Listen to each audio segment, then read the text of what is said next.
Move on quickly, and I want us to look at this question of the media and fines and all, and then we'll move on subsequently to the next issues.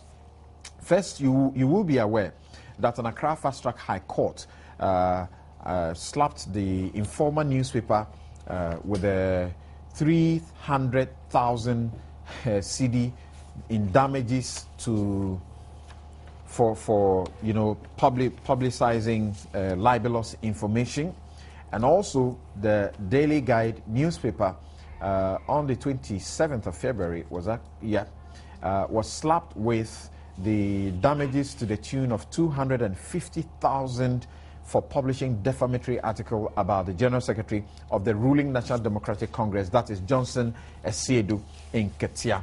We want to look at whether or not these hefty fines, so to speak, are a threat to press freedom, or that this civil, angle that is left to us, because we have dealt away with criminal libel, is the way to guarantee, is a guarantee against yellow journalism, propaganda journalism, rented press journalism, and media tyranny.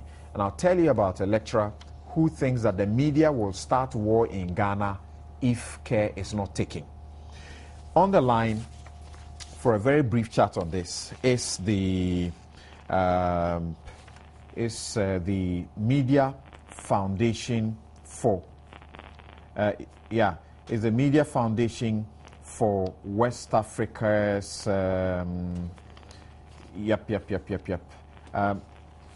how could I have just forgotten your name that way? Because, no, not Prof. Kakari. He's now the new Suleiman. Good morning and welcome to Newsfile, sir. Good morning, Samson. Yes, and I know you won't forgive me about this, but the name again is? The name is Suleiman Barima. Suleiman Barima. You are now the Executive Director or Secretary? Executive Director. Right, Executive Director of the Media Foundation for West Africa, a think tank for the media, that is working across the African continent and seeking to safeguard the press freedoms and all the abuses that go on in our practice. Now, you issued a statement and you called it Ghana Alert, and you were concerned that such a hefty sum was slapped on the Daily Guide newspaper. You must equally be concerned that we have quite a bit of reckless journalism in this country that can cost us our democracy. Yes, Thompson, thank you for having me. I think you are right on the fact that indeed there are some level of recklessness that must be of concern to all of us. But I should say that everywhere in the world, I think it's common knowledge that media freedom is so fundamental to democratic development and indeed to advancement of society. And to that extent, free expression in general is also important. But at the same time, I think that there is no society that is, because free expression and media freedom is so crucial, the liberties of people, the reputations that people have, the media liberty should extend to the extent that they can abuse people and defame them with impunity. Right. And therefore, what is important in the discourse around the world is how do we balance that the two sides, where the media and then free expression being free and fundamental, but at the same time we must guarantee the rights of individuals, the reputation of people shouldn't be, brutalized just anyhow because we want media freedom. And that is why these issues of people resorting to judicial redress for defamation and trying to sort of remedy or correct whatever impressions that have been created that damages their reputation. I think essentially what then is important is to look at the kinds of sanctions or punishments that are imposed on the media.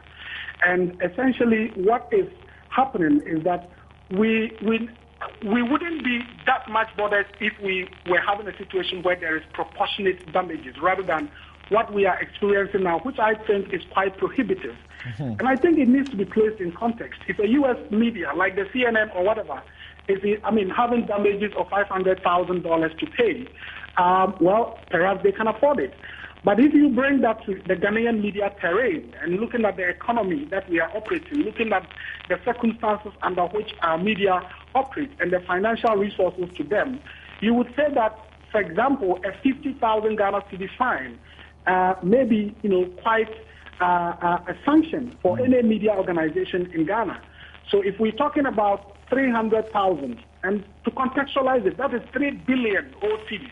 And this one is 250,000 plus a 15,000 fine to pay. That's also in old cedis over 2.5 billion. And I think that these are monies that one can say amounts to very, very prohibitive. What is more expensive than a man's reputation? Indeed, something, you are right. But it is also said that even if the media were asked to pay 1 million Ghana cedis, I don't think that in itself would be able to remedy whatever damages would have been caused to the persons affected. I think the idea, therefore... Okay, so what's happening? It happened with Franklin Kujo and it's happening with Sulemana, right? Wanted it to be very brief. If I get you address just one more question and then we'll move on from there. Well, gentlemen, and for those of you who may have been hearing this story for the first time, the Daily Guide was slapped with the 250,000 fine for publishing what was supposed to be defamatory material about Esiedun Ketia, who is the General Secretary of the National Democratic Congress. He was alleged to have built a plush mansion somewhere in a certain region, and he was also alleged to have used his position as chairman of a state-owned power generation entity, that's the Bui Authority, to divert materials to put up his personal building. Well, Esiedun Ketia says he will pursue the damages, collect it, build a house at the same spot at which he was alleged to have built the house, and he will call it Kwasia Binti. Do we have? You want to play the tape? Is that what you're saying? Okay, let's hear him briefly and then come and finish with this issue. Let's hear Esiedun Ketia. The intention is just to go to court and get judgment and not to pursue the claims. I am promising you that I will pursue my rights to the hilt. I will take the money. The money will not go to any charity. I will take the money and build a house and write in front of that house, Kwasia Binti. All right, so rightly put, that was a fine that was slapped on the newspaper. Now, Sulemana is back on the line. So now you are making that point and talking about proportionality, looking at the media entities in this country, the economy itself, and how much these entities make. Are you suggesting that the fine is ought to be commensurate to how much you can afford to pay? Something, that's not the point. The point is to evaluate whether or not these sanctions or fines that are being imposed are such that they can even collapse the same media that we to protect under our constitution, the same media that helps us to expand the fundamental freedom of expression. The same media that can collapse the same democracy, the same media that can also collapse that individual who is held by the court as having been so libeled. Yeah, something. I think that the fundamental point is that there must be sanctions, there must be punishment. And I don't think that we are saying that if somebody does something that is so wrong, the solution is to have the person out of the system or to kill the person or to murder the person. I think we all have what you lawyers may call, corrective punishment. A punishment that is imposed on the person. And I'm sure that, for example, if Daily Guide were asked to pay, let's say, 50,000, I don't think that they would say, well, this is cheap money, we can pay it, and then continue to be very repressed in the way we do our things. I'm even sure that even if it was 10,000 Ghana cedis imposed, they would have felt that, well, this is punitive enough, and we need to be very careful going forward. What we are concerned about is the type of, sanctions and punishment, particularly from the court, that, can eventually collapse the media. It's important we keep discussing the need for professionalism, the need for ethical journalism, but I don't think that the fact that there will be abuses once in a while should lead us into a situation where we say, well, even if the media are being punished in a way that they would get extinct, that should be fine. Very finally, tell me, in your estimation, is it the Media Foundation for West Africa's thinking that the journalists, the majority of them, actually are unaware of the line to cross, or that it is really the case of sheer recklessness? Well, something is difficult to tell because we are not talking just about the journalists who report a story. You have been monitoring the Ghanaian media and telling the whole world who is doing what ought not be done. So you should be able to tell me that whether they do it knowing that what they are doing they shouldn't be doing, or that they just don't know. They are ignorant of the rules. And if you are ignorant, you don't have to be there. You don't deserve to be the one who is moderating the behind the microphone and dictating what ought to be done, should you? Well, sometimes I think that, quite honestly, there are certain pieces of publications and certain, items that you hear on air that you could feel that this person or this entity is just taking the environment, the free expression environment for granted, and sometimes being overly partisan. And to the extent that what I'm doing supports this party or that party, I think that at the end of the day, it will merely become a political discussion, an issue in the newsroom for political discussion. At the end of the day, I'm trying to generate a controversy, and what usually within our media newsrooms, people would say, I want my story to be hot. I think that journalists and particularly editors would have to be very, very careful going forward. We are beginning to have these signals that the court, may begin to impose such punitive sanctions. And I say punitive because the amounts that we are talking about are not, little amounts. And at the end of the day, it's not merely the journalist who does the report or the journalist who conducts the investigation, but also the editor. And that is why editors are newsrooms, to guide journalists who, supposedly are quite a little bit less experienced. Yeah, they are the gatekeepers. Are the editors. Right. Okay, thank you very much. And maybe we should be looking forward to the Media Foundation for West Africa coordinating programs to give a lot more education on how to steer clear of some of these situations when they are avoidable. If you give me a minute on that, just in line with that, we are launching a project next week which will focus on ethics, and indeed we are going to be monitoring ethical violations in the media, and at the same time we are going to be providing funding to support high quality and professional journalism in the country. And so it's definitely something that we are working towards having. Thank you very much. Suleiman Barima is Executive Director of the West Africa Media Foundation for West Africa, which has its headquarters here in Accra.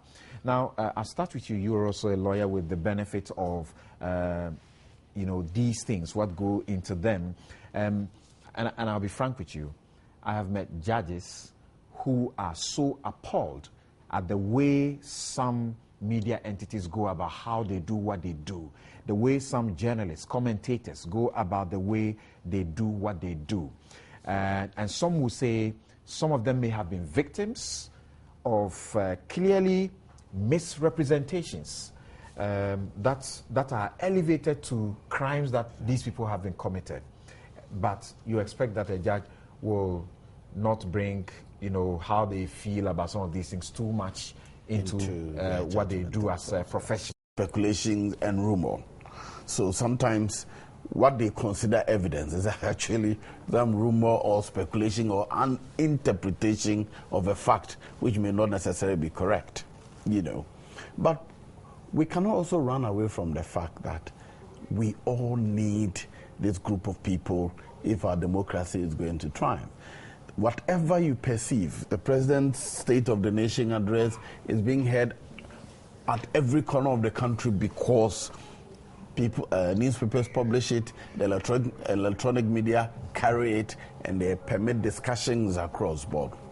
What is missing, in my view now, is that it does appear that standards are either deliberately being overlooked or that the quality of people the owners of the media houses are hiring is low now, or that some people, in some cases, permit themselves to be carried away by either their political orientation or personal dislike for one person or another, or sometimes deliberately do that to support or undermine somebody else. Or having been influenced monetarily.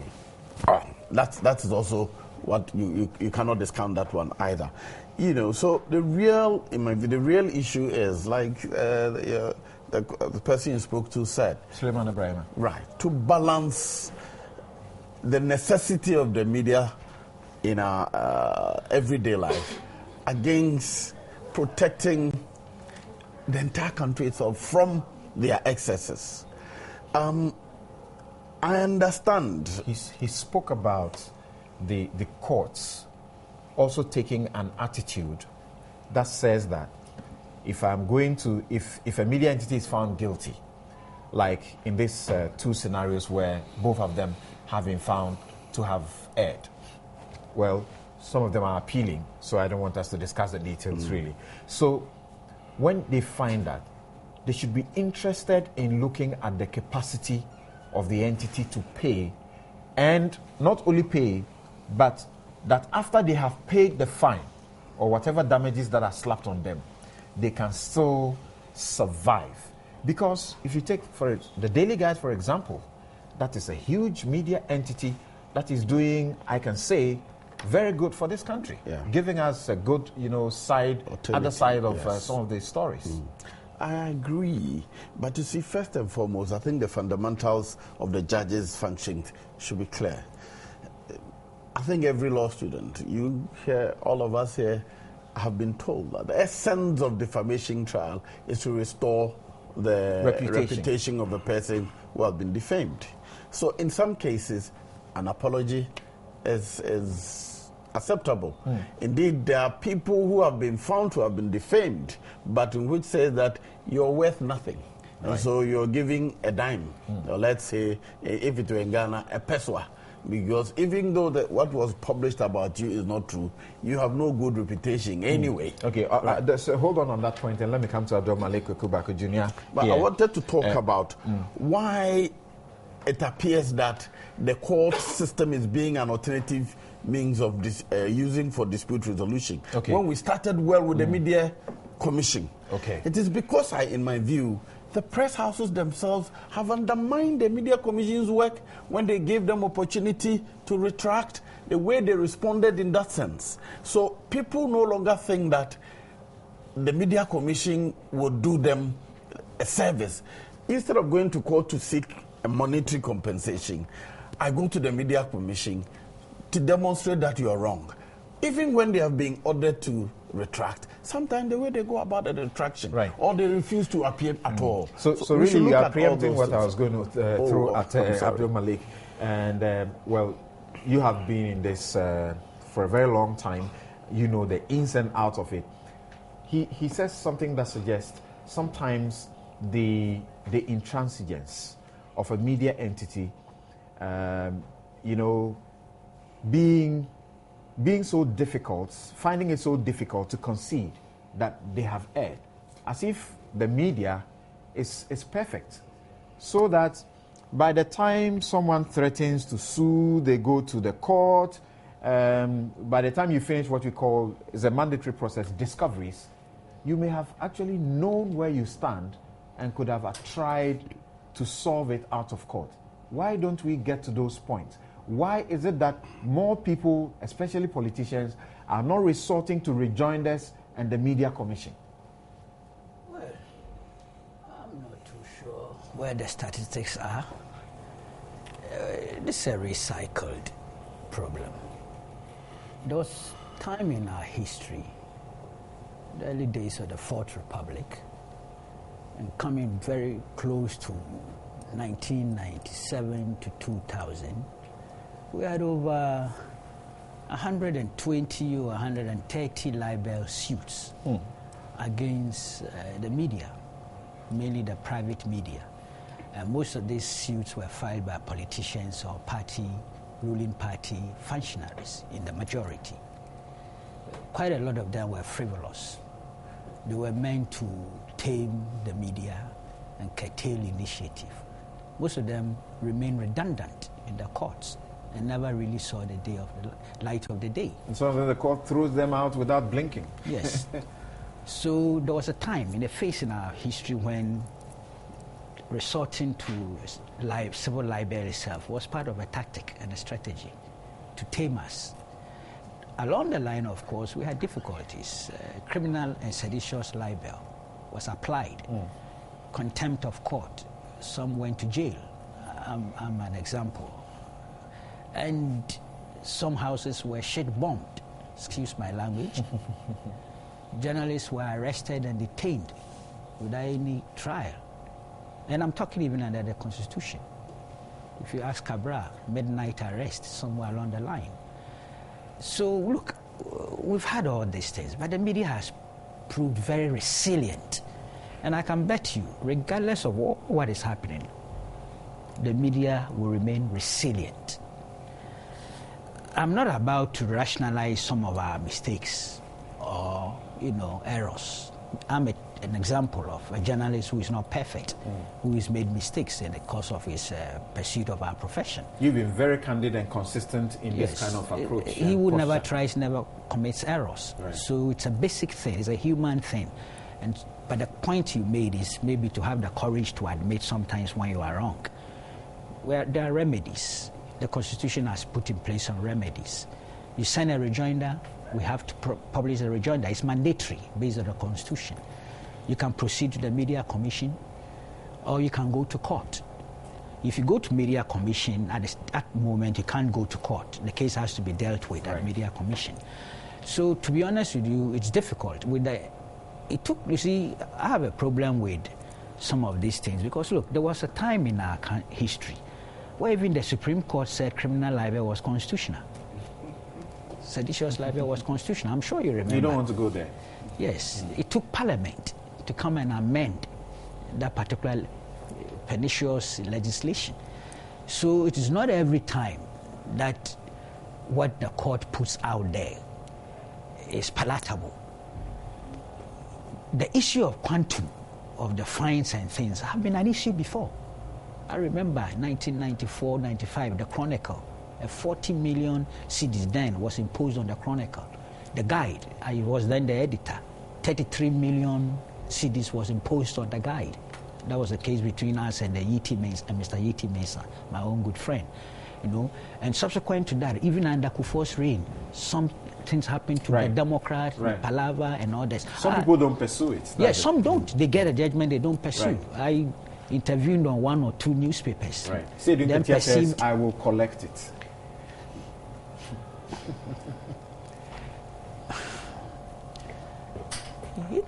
We've turned hypocrisy into a virtue in our body politic. I'm restraining myself. Mr. Seydou Nketia is a very good friend of mine. The media will have our own fair share of the mistakes and errors and irresponsibility and indiscipline. But I tell you, the politicians out there are worse. There are politicians out there who mount platforms and call their fellow rivals thieves, armed robbers, criminals, drug addicts. They encourage it on public platforms. And some of the media outlets channel these things out there. We are all part of the problem. I don't want to personalize this. Let me just look at the issue. Mr. Sidun Ketiasa said, he says what? Kwasia Binti. That has come to replace Chia on social media. Yes, we are promoting the culture of decent language. Indecent. Oh, no, we are promoting the culture of decent language. No, please, indecent language. I was deliberate. But that's what we are doing. So, you see, it's worrying. My heart goes out to Daily Guide and even the Informer. I'm a target for Informer consistently. But when it comes to our profession, there's a certain inherent solidarity.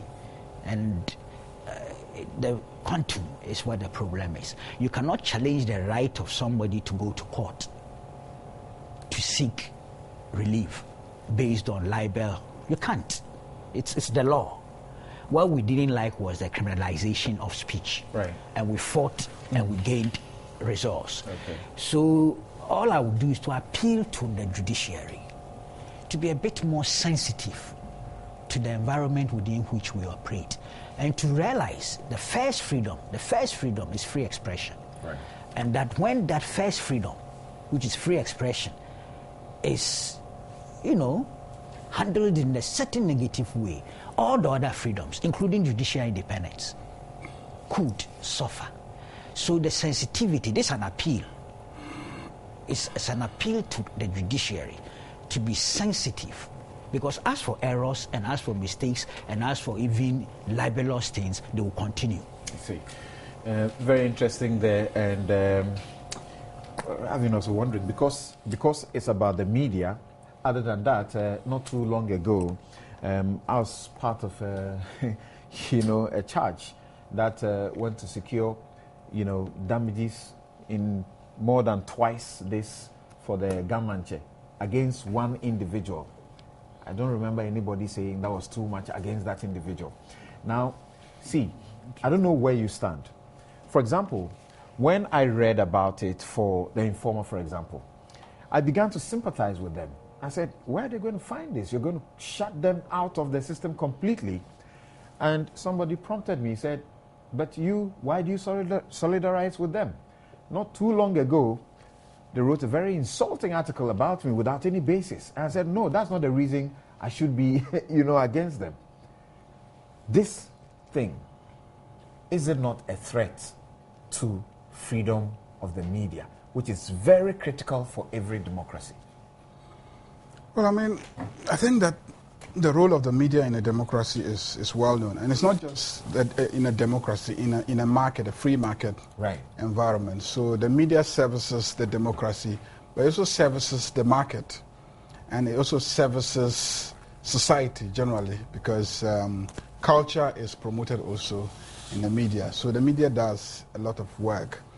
Of course, the area where the problem tends to manifest itself is in the political sphere, where it appears to me perhaps the stakes are much, much higher. And there's a very high temptation of people hitting below the belt, if I may put it that way. Both journalists and owners of media houses and politicians and party people and etc. They play a game where people marshal the arsenals within their control to get at political opponents. And I think that is where the problem is. And so when you were asking my brother, the Media Foundation, about whether or not these things are deliberate or he thinks they are a function of inadequacy in the capacity of the journalists, I would say from my own observation of what is happening, that many of these instances, it is deliberate, it is mercenary, and people go out there with a clear intent to destroy other people's reputation when they put out these things. You can see when somebody is making a mistake, but you can also see where it is deliberate, and that kind of thing. So that's one aspect of it. Whether training can change that is another matter, because you see very experienced, very senior journalists do things like that. So it's not for want of knowledge and capacity. It's sometimes just a pursuit of a clear agenda to go after some people. Now, the judiciary, they are not immune to what is happening. They are observing what is happening. I mean, they used to think that it was we, the politicians, who are the bad people, and so the media should deal with us, until they gave the journalists an opportunity to cover the Supreme Court proceedings. And for the first time, they benefited from what we politicians live with every single day, which is to be covered by the media and every single conduct of yours subjected to scrutiny and deliberation on media platforms. And you could see the irritation of the judiciary. I mean, for the first time, really, when they were dealing very, very closely with the media. And I think that probably is one of the things that is influencing them to begin to say, hey, wait, I think that we've probably not been fair to politicians because we've not provided them with the kind of protection that they need, in their field, because they have families, they are individuals, they have friends, they have reputations. And told you, even before the election petition, way back, he spoke. They have been heavier. He spoke about politicians going to court. Right. And so many, rates being filed, but not all of them got judgments, right. and not the kind of judgment that we are having today. 40 million then was some money. Yeah, but relative to 200,000 and etc., that's quite some money today by today's standards. So I think that is what is happening, but I don't think this will in any way undermine our democracy or undermine the media, because there are good media houses out there, there are good newspapers, there are good journalists who will continue to practice good journalism. And when they make a mistake, they will come out and say, well, we made a mistake, and the people who feel libeled will see that. Why is it that, particularly the politicians, why are you not going to the Media Commission? Why are you not using all the other avenues but choosing courts? I cannot answer that because I've never sent any, I don't remember sending a particular media house to court per se. The only one that I ever tried to go to court over something that they did, I think, was Public Agenda. Funny because it's one paper that I respect so much, because I think that they try to be very professional in what they do. But unfortunately, in this instance, I think that I really didn't agree with them. But I think people go to court. Sorry, just 1 minute. I hear your microphone is having some problems. We'll get back to you quickly. I'll be taking a break, but Mr. Maba, if you can, wrap up on this for us. I don't know what your attitude is. You are a friend of the media. You're a lawyer. So which of the hats are you wearing when you hear these stories? How do you feel? And I can tell you, sometimes it can be uncomfortable being a lawyer and in the media and leading the charge in a defamation suit. And I have not been spared by the media either. Right.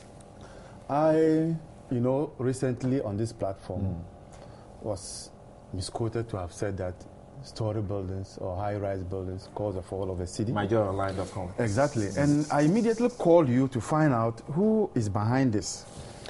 But you told me just to take it lightly. Reputation is such that it is built over many years. And to have a newspaper clamp down upon your reputation, you don't know how it feels. Sometimes you suffer in silence. And so I think that much as the Constitution provides for the freedom of expression and freedom of speech, which also include the freedom to for media houses to publish what they think is right, this is also limited by the laws of defamation, the laws on sedition, laws on rumor mongering. You must be able to decipher what is fact and what is rumor mongering. But I think that consistently, some of our press houses throw these things to the dogs and then plunge into their own style of journalism. And that is what we are seeing now. I am gratified by one thing, that what we are seeing is not a situation where government will say, policemen, soldiers, go and attack this media house. It is through the legal processes. So, for me, the courts are there to resolve such disputes. And if the court has come down heavily on the media house, I think that their remedy lies in to go and for a review. I do not think that we can replace a person's reputation with what we are being told here that we should go to National Media Commission. I don't think so. Because consistently, if you check what is happening on our media landscape, very good journalists around, very good media houses, but there are a few bad nuts. You've heard about the saying that the pen is mightier than the sword. What the pen can do and has done to a number of people in this country, and they have gone into hibernation, you have no idea. And so, is there a place that we can all go for resolution of this matter? Yes. Where is it? The court. What has the court said? This is what it has said. Period. If one media house would have to close for there to be sanity, so be it. So be it. Because that's why we have a plethora of media houses. If we only had one media house, you could say that, okay, then that will kill the media. But we have a plethora. So what we are now witnessing is that we want sanity within the system. If sanity prevails, and if this is what will bring about sanity, I am all out for it. But I can also understand that sometimes there are mistakes. And for the genuine mistakes, indeed, when there are mistakes, I have seen some media houses themselves quickly come out and then retract the story and apologize. But those who have an agenda will still stand on it. And I think that it is those media houses that this judgment is targeting. And they must sit up. Well, you can kill journalists, you can close down newspapers by whatever means. Those mistakes you are talking about, that mischief, will not be eradicated. Let's look for a better solution. Can the courts promote reconciliation as well? Is it within their own? They always do. Mediation is. I think they should look at that. I was going to add that I definitely would make moves to have some discussions with General Satan Ketia. I know he is quite. That is if the appeal fails, or even if they go up to the Supreme Court and fails. Yes. So we'll get into, as the elders, so we'll get into the matter and see if there's a way that it can be But I think addressed. the point must be made that in the exercise of the judge's discretion, the true situation of, for example, we are evaluating a person's reputation. It should not be just in respect of this case. Right. The person's reputation across board. And I think that, well, the matter is on appeals. I reserve my own evaluation of the judgment. But the important thing is that, like Kweku said and left it there, gradually, we politicians are introducing serious indecent language into the system. Right. And we should all watch it. And Kwasia Binti, that has been introduced into the system.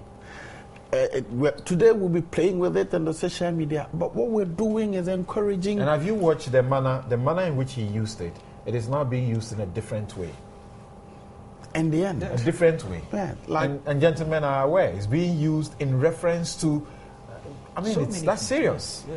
Very serious. gradually. Okay. So we should avoid, I'm very, very particular about the way we communicate against each other, even when we disagree, the language we use. So yes, we can have decent politics. Why not? Why not? Okay. If you disagree, you can say so without being mean or disrespectful. All right. Like Abraham Amalva said, the pen is mightier than the sword, but you ought to watch it. Peter Lajete, in discussing the media, said the politician is like a fly, and with a stroke of the pen, he can be killed. But you also have to know that you, the journalist yourself, you may not be spared in the process, or the entire media entity, you may not be spared. We'll take a break here. We'll return to look at our independence and what it still represents, and whether or not there's some very, unimportant part of it. Was it wise to leave the children to the reins in the manner that they were left? That's a concern many people are raising as well. We'll be right back.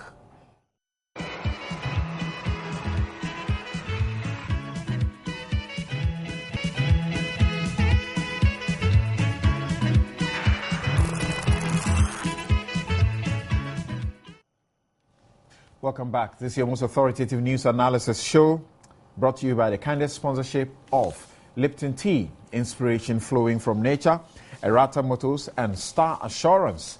Of course, my outfits, as always, provided by Latida.